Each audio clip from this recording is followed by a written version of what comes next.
Number 3. Booker. Why is Booker the main character? Elizabeth is the one opening doors, metaphysical or otherwise, and is never harmed in combat. Almost no one tries to capture her except when she's fleeing Booker. Well, aside from her insane flying bodyguard and, by Elizabeth's admission, always stops him. I was coming. Songbird. He always stops you. Elizabeth would have escaped her prison naturally by opening a tear. She'd probably be better off without him, considering everyone wants to kill him. But Booker doesn't actually have a character. The most the original Booker does is try and take his daughter back, but that's not our Booker. He then murders 2 guys before they murder him, which means he's capable in certain situations. He also murders everyone he talks to. The rest of the time is spent just nodding his head or going, huh, and generally being totally lost, getting headaches and nosebleeds, shooting hundreds of people or using supernatural powers to kill, and doing whatever others tell him to do. The fact he can't remember his whole value in all this until the last 10 minutes of the story completely negates any motivation or reason he has to do this, aside from some undisclosed gambling debt which becomes pointless as soon as he gets sent to various alternate realities.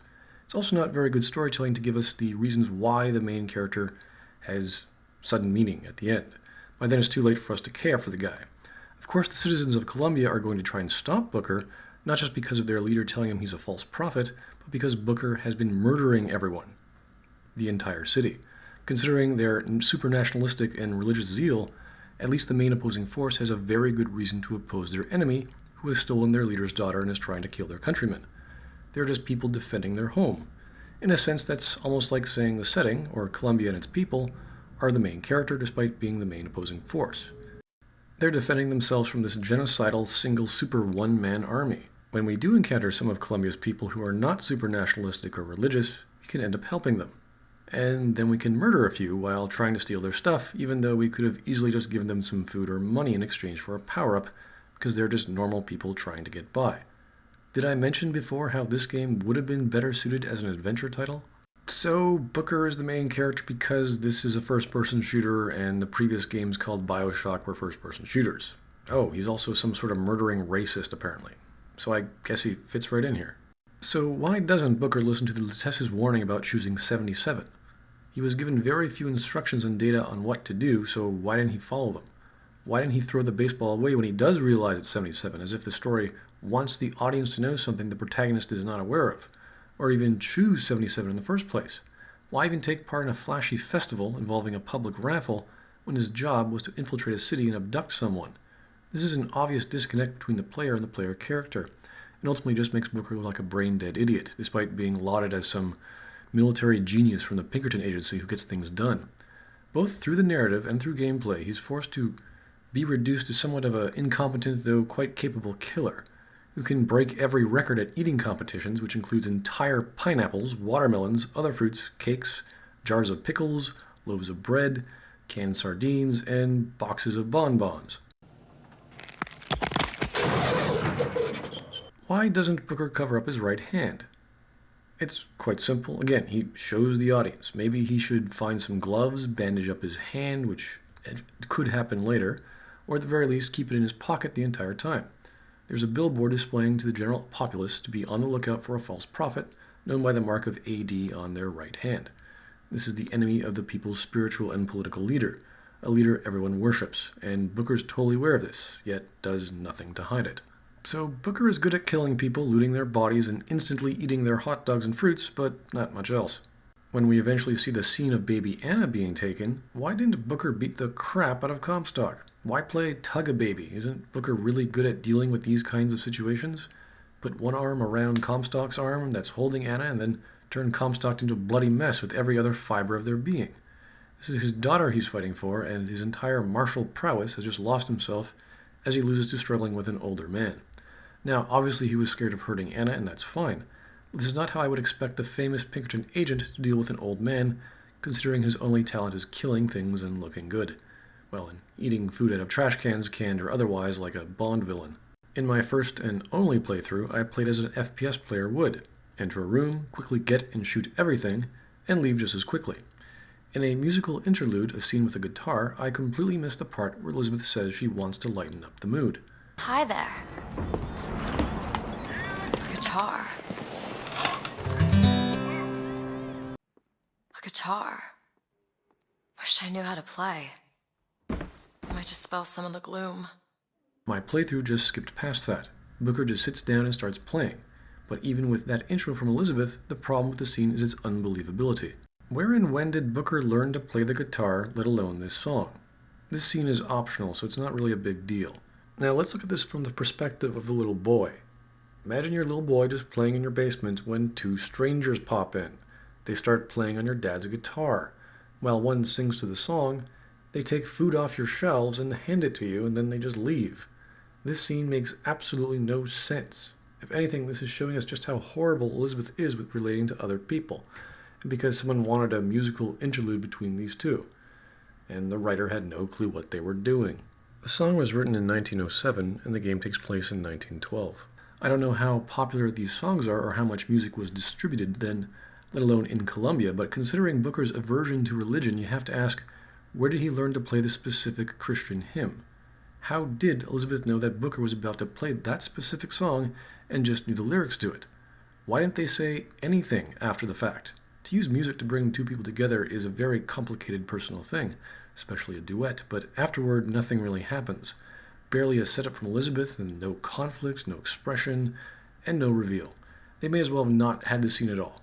We just break into a bar's basement, find a guitar, start playing it, amazingly performing the same song together. I was more interested that there was a kid hiding under the stairs there. The musical scene has zero value to storytelling or character. Yes, it's a nice song, sung by a nice girl with a pretty voice, played by a very well-tuned acoustic guitar. But so what? We need exposition and context. The sad thing is, all Booker had to say was, do you know the song Will the Circle Be Unbroken? And Elizabeth says, yeah. And he just starts playing, and eventually Elizabeth starts humming. She remembers a lyric or two. She can chime in eventually. She screws up. She gets sad or happy or embarrassed, then it stops. Booker could say, this takes me back to yada yada yada yada, and then, I should let you go. Talk more later, Shepard. And that would have given us a nice little envelope to provide context to this beautiful, sad thing they just did together. Booker has no character, and he desperately needs one. Trying to give some by breaking into a bar's basement and randomly using this impromptu musical duet, and then nothing, only reinforces a vapid, depressed, or maybe the uninterested stoicness of the two together. But this is actually a problem with most of Colombia. Everyone is just a well-crafted media set piece. No matter how good it looks or sounds, it's like reading an elaborate pop-up book about a city. Are Booker and Elizabeth sad or tired? Do they care? This could have gone into a whole bonding moment where Elizabeth could ask where he learned to play the guitar. Could have lightened up the scenario, made it even darker even. For example, we can give the player the option to talk to Elizabeth nicely or tell her to shove off. Could have provided some exposition, some feelings or memories, a flashback of something, or maybe any kind of storytelling. Throw in a headache or nosebleed or two and, hey, you know what? Who cares about context? Let's just go back upstairs and shoot things instead. Everyone here is a flat cardboard pop-up anyway, explodes like a splatter film. Now that was a bad scene. Contrast that musical scene with this girl singing CCR's Fortunate Son on the stocks amidst a battlefield. That context is very clearly understood. Or this scene with a bunch of people and kids in Shantytown, just playing in the streets. We get that, but we can't buy that basement bar guitar scene. I've mentioned this before, but it's still very important. When Booker gets a nosebleed the first time, he is no longer our Booker. And why doesn't he get a crazy headache like the guards that are remembering their alternate reality self-death? What, is Booker a tough guy or something? Now, this is a big one. We are now watching the events of another Booker, an amalgamation between the Booker we know and the one that died a martyr in this new reality. Our new Booker is now lost and confused, but trods along anyway to a meaningless plot, not even bothering to use this new information to make a new plot, like dealing with the Vox Populi. The game doesn't give us the option of befriending or turning them into an enemy. There are simply new targets to kill. It's a perfect opportunity to give Booker some character, or have him change his plot, or take the story in a new direction. But it ultimately means nothing. I mean, the guy just had his mind changed. So later we see flashbacks or memories of Booker trying to get Elizabeth back, and you just have to ask, how do we know this is our Booker? Or this Anna? Or his Anna? Whose memories belong to who? What's the story of this reality's Elizabeth, and why did that Booker get involved in this Colombia? It's obvious another Booker from another reality who came here, since Comstock is in this one, but we don't know who's who anymore. The next problem I have isn't with this Booker per se, but of fans reaching to find some hidden meaning in something. Within the context of the story, this isn't relevant, but to fans' reaction to comprehend things, it should be addressed. A lot of people and documents online with time line graphs and whatever mention there being a loop of some sort that Booker is stuck in, and how ironic the Will the Circle Be Unbroken song is. I gotta ask, where is Booker stuck in a loop? In order for there to be a loop at the end of the iteration, there must be an actual point that brings the person back to the beginning in time and or space. Loops in stories are common, and there's quite a lot, but these are mine off the top of my head. The movie Groundhog Day, the made-for-TV movie 1201, and the extremely painful time loop from the Endless 8 arc in the Melancholy of Haruhi Suzumiya anime. In Groundhog Day, the loop is pretty much the plot. Its operation and metaphysics aren't relevant because it's not about the mechanics of time loops. It's about a cynical, angry man learning to be a nice guy. In 1201, a science experiment keeps a man, coincidentally hit by an electrical surge, stuck in a time loop which involves the murder of the scientist he loves. He has to find a way to stop the experiment. The events of the Endless 8 arc in the Melancholy of Haruhi Suzumiya anime are so stupid it's not worth getting into, but suffice to say the cause of the loop is God. And the long, drawn-out, monotonously boring and mindless thrown-in moral of the story is to stop being lazy and just do your summer homework. That media we understood. They had loops. But in Bioshock Infinite, there isn't one. There is only the Luteces, and we have no idea which Booker they're bringing to which Columbia. The story doesn't seem to care, and death somehow involves Elizabeth dragging Booker's corpse somewhere and injecting him with a magical health syringe, which it should have been directly related to the theme of the multiverse. A game using a game mechanic as a storytelling device.